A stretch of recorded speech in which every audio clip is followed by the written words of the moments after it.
Paz, meus irmãos, amém? Tudo bem com vocês? A partir de hoje vamos começar uma série de estudos sobre o livro de Filipenses.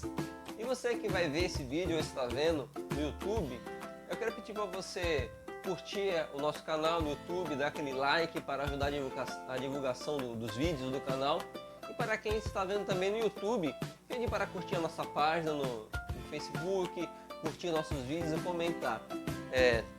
Já para começar, né, o nosso vídeo aqui de estudos, tem algo bem interessante sobre o livro de Filipenses, a cidade de Filipos.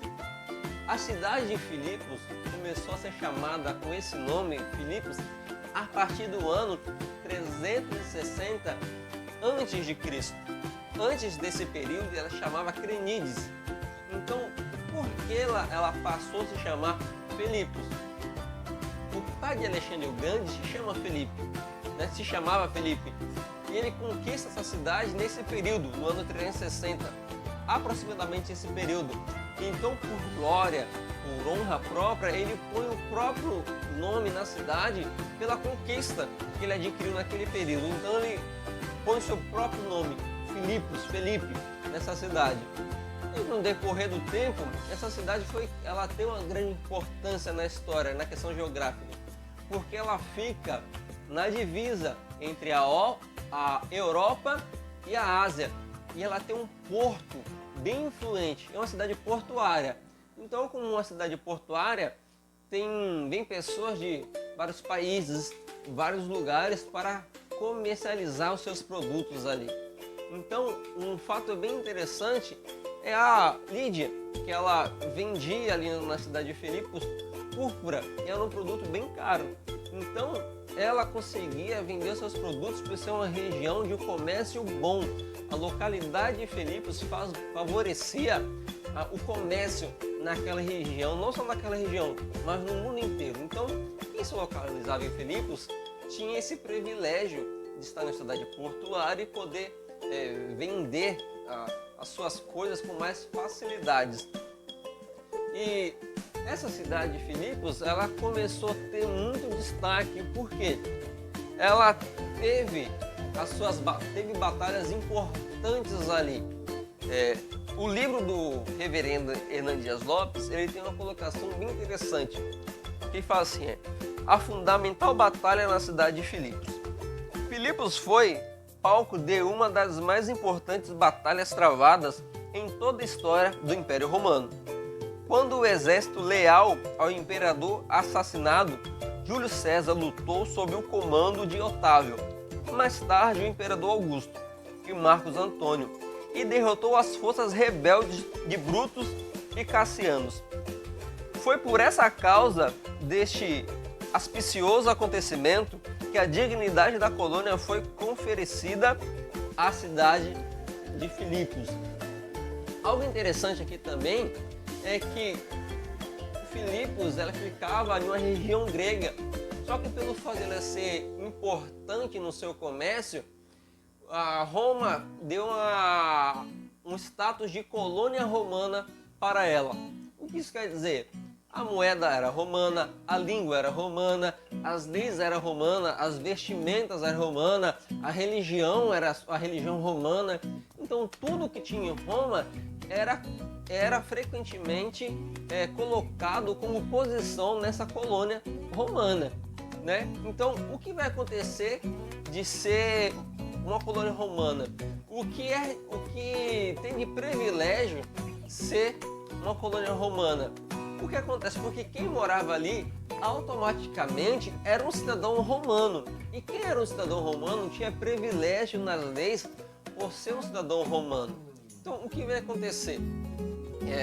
Paulo, ele inicia a sua segunda viagem missionária a partir de Filipos. E algo bem interessante que acontece antes dele entrar em Filipos. Paulo queria entrar na Ásia. E a palavra no livro de capítulo de Atos vai deixar bem claro que o Espírito Santo impede Paulo de entrar na Ásia. Paulo, insatisfeito com isso, ele quer entrar na Bitínia, ali que é a entrada da Ásia. E vai falar mais na frente que o Espírito de Jesus impede Paulo e Silas de entrar aí em Bitínia. E nesse período de planejamento de Paulo na sua viagem missionária, Paulo tem uma visão de um homem macedônio, de um jovem, de um rapaz, falando: passa para o outro lado e nos ajuda. Então o que acontece? A partir dessa visão que Paulo tem, ou sonho, ou palavra profética, Paulo vai para Filipos e começa a levar o evangelho. Então a primeira coisa que a gente pode colocar aqui, que a missão de Paulo, essa viagem missionária de Paulo foi guiada pelos céus e não pela terra. A gente deve ter o quê? Os ouvidos atentos àquilo que Deus quer que a gente façamos para Ele. Por mais que nós temos os nossos desejos, as nossas vontades, e a de Paulo era uma vontade boa, agradável perante Deus, só que na soberania de Deus que Paulo pregasse na Europa e não na Ásia, e sim em Filipos ali, né? Então a gente vai ver. Então até as coisas que fazemos para Deus devem ser direcionadas pelo Espírito Santo dele. E Paulo começa ali a sua viagem missionária, ele encontra um grupo de oração à beira de um rio e se encontra Lídia. E através de um momento de oração, de um grupo de oração de mulheres, Lídia se converte. E o interessante é que o evangelho alcança grupos diferentes, grupos totalmente diferentes de pessoas. O evangelho encontra pessoas ricas, pessoas pobres, pessoas de classe média, classe alta, pessoas culturalmente melhores, culturalmente mais inferiores. Só que o evangelho alcança esses tipos de pessoas. Por que eu digo isso? Lídia era vendedora de púrpura. Ela tinha a sua mini empresa, a sua empresa local ali. E púrpura era um produto caro. E só quem tinha grana, dinheiro naquele tempo, poderia comprar. Lídia era uma empresária daquele tempo, daquele período. O evangelho alcança essa pessoa, alcança a Lídia. O interessante é que o alcançar do coração de Lídia não precisou dela ter sofrimento, de ter tanta coisa. Ela simplesmente se converteu em uma reunião de oração. Eu acho interessante também que o evangelho, por mais que ele alcança diversos tipos de pessoas, a forma que o evangelho chega nas pessoas também são diferentes. Talvez pessoas para se converter, chegar ao evangelho, precisa passar pela dor, precisa passar por tanto sofrimento. Já a Lídia não. Ouviu a oração, ouviu o seu sermão ali no grupo de oração e se converte. Só que ao passar o tempo ali em Filipos, Paulo começa a pregar com Silas. Encontra o quê? Uma escrava de espíritos demoníacos e também escrava daqueles senhores daquela cidade. Então essa mulher, ela é escrava duas vezes, pelos demônios e pelos homens. E o interessante é que o evangelho é autossuficiente para chegar nas pessoas e para dar testemunho de si próprio. O que acontece? A Bíblia vai falar em Atos capítulo 16 que o Espírito ali, usando aquela mulher, dava testemunho de Paulo e Silas, falando: olha, esses são homens de Deus que levam a palavra. Então, e Paulo não fica satisfeito com isso. Paulo vai lá e resolve o problema e expulsa o demônio daquela mulher. O que dá para colocar aqui nessa mensagem? Que não precisa-se de nada, não precisa de testemunho de demônios para valorizar o nosso testemunho. Não se precisa disso. Interessante que o evangelho alcança a mulher que é escrava dos homens e de espíritos malignos. E é legal destacar aqui o seguinte, que a Bíblia fala que ela foi liberta de espíritos imundos, mas não fala que ela se converteu. E é bem normal em qualquer igreja, quando se tem uma exorcisão de algum demônio, ela foi liberta de um demônio. Não quer dizer que ela se converteu. Não quer dizer que pelo fato da igreja, do pastor, ter expelido aquele espírito imundo, que ela se converte. É algo bem normal nas igrejas. E ela é liberta, né, desse espírito imundo, desse demônio. E o que acontece? pelo fato disso, os senhores daquela mulher não gostam porque dão prejuízos financeiros para eles. E o povo faz ali uma contenda, uma confusão, leva Paulo e Silas para a prisão. Então, tudo coopera para o avanço do Evangelho. Deus é tremendo, Deus é soberano da forma que Ele encaminha as coisas. A partir desse problema que aqueles senhores levam para Paulo e Silas vão presos. E o que acontece? O Evangelho que Paulo e Silas prega não serve só para as pessoas, mas serve para eles também. O Evangelho que Paulo prega para Lídia, que ela se alegra, o Evangelho que liberta as pessoas de espíritos demoníacos, é um Evangelho que tem que dar alegria suficiente para eles, porque eles foram presos injustamente. E mesmo sendo presos nesse tipo, injustos, o que acontece? Eles cantam louvores a Deus, adoram a Deus na prisão. Olha que interessante. E mesmo nessa condição que eles têm, o Evangelho faz se alegrar. E quando chega a meia-noite, é uma palavra bem conhecida, a prisão ela se abre. E o interessante é que a partir daí entra a história do carcereiro. Né? O carcereiro está ali vigiando todo mundo. E quando o carcereiro cai em si, que as prisões tinham se aberto, o que ele pensa? Vou me matar, porque naquele período era pago com a própria vida se um carcereiro deixasse alguém se escapar. Então o que acontece ali? Paulo e Silas, vendo que o carcereiro ia tomar uma atitude dessa, ele faz, não faça isso, estamos todos aqui. E o interessante é que acontece dois milagres. O milagre físico de haver um terremoto totalmente da parte de Deus ali para libertar Paulo e Silas. Só que acontece, não só estava Paulo e Silas presos, estava vários presos ali. E o que acontece? Qual é a afirmação de Paulo? Estamos todos aqui. Imagine hoje se uma prisão é aberta. Que preso ficaria ali? Que preso ficaria ali? Então acontece um milagre físico do terremoto e um milagre moral.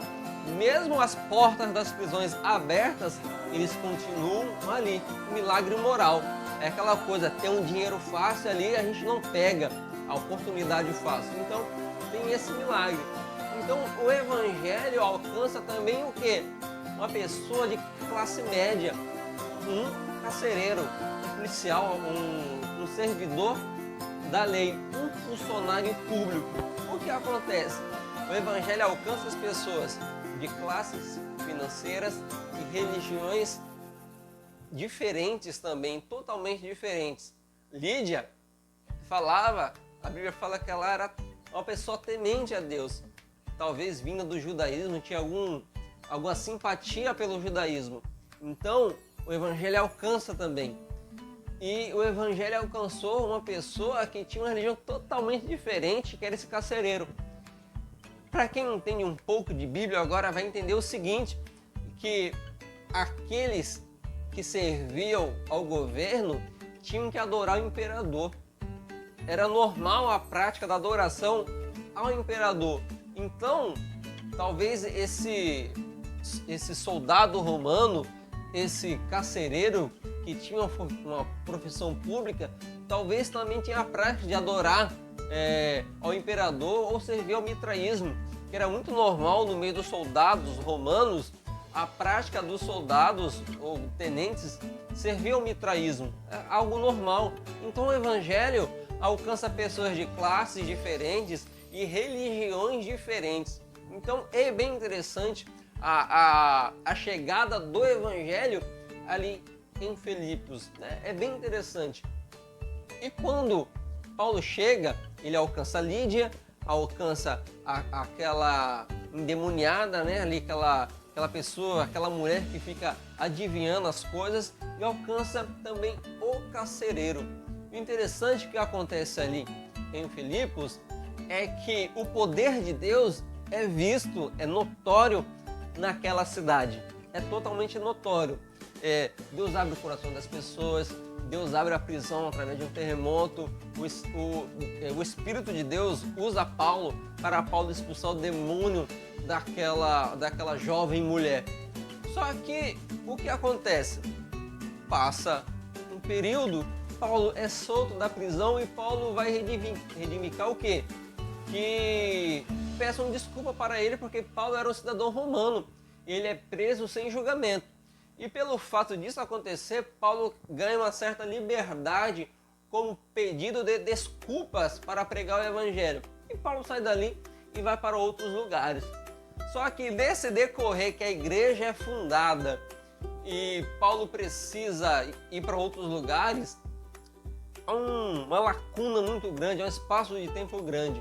A gente vai ver que o Espírito Santo de Deus age com o seu poder sobrenatural, um terremoto e para tirar o demônio daquela jovem mulher. Só que a igreja em si não precisa só simplesmente do poder do agir do Espírito Santo, mas precisa também do fruto do Espírito. Não precisa só do dom do Espírito, mas ela precisa do fruto do Espírito para se manter de pé também. Paulo funda a igreja, legal, bacana, só que acontece com o decorrer do tempo, quando Paulo escreve aos Filipenses, já tem na igreja divisão. Por mais que Paulo, quando escreve a carta de Filipenses, ele quer o quê? Agradecer a Filipos, aquela cidade, a igreja de Filipenses, pela ajuda financeira e por sempre lembrar dele em oração. A igreja de Filipos sempre estava com ele nas suas dificuldades. É uma igreja que sempre estava ajudando. Então Paulo escreve primeiramente para quê? Para agradecer a Filipos. Pelo fato de ser uma igreja muito próxima de Paulo, que Paulo literalmente sofreu açoites para fundar essa igreja. Então Paulo era muito íntimo dessa igreja. Só que Paulo não só agradece, Paulo adverte algumas coisas também. A falta de união naquela igreja. Irmãos estavam brigando ali por questão de cargo, por questão de cargos, por questão de indiferenças ali. E Paulo adverte também a questão de falsas doutrinas entrando na igreja, provavelmente por judeus, né? Por alguns judeus que estavam se infiltrando na igreja. Então o que acontece? Então qual é o remédio que Paulo usa ali? A humildade, o exemplo de Cristo. Não se precisa só simplesmente do poder de Deus para se manter uma igreja, mas sim do caráter de Cristo, do caráter de Deus, dos frutos do Espírito. Isso precisa, porque não se resolve caráter em falar em línguas, em expulsar demônios. Não se resolve. E Paulo fala, olhai para Jesus. Olhai para a humildade que Jesus teve, olhando o problema do irmão como maior que o seu. Então Paulo vai usar o quê? Esse discurso. A gente não simplesmente precisa do poder de Cristo, mas sim também da humildade, do exemplo de Cristo. A igreja precisou naquele momento do quê? Do início dela, do poder do Espírito Santo, com seus milagres, né? Para montar a igreja. Só que para se manter em pé, para se continuar, precisa do exemplo. Precisa-se imitar o exemplo de Cristo. Precisa ter os frutos do Espírito para se manter em pé. Amém? Eu espero que você tenha adquirido algum conhecimento. Vamos, na próxima aula, começar a compartilhar capítulo por capítulo do livro de Filipenses. Então eu espero que você compartilhe esse vídeo com seus amigos para poder divulgar o canal, amém? Deus abençoe a sua vida e até a próxima.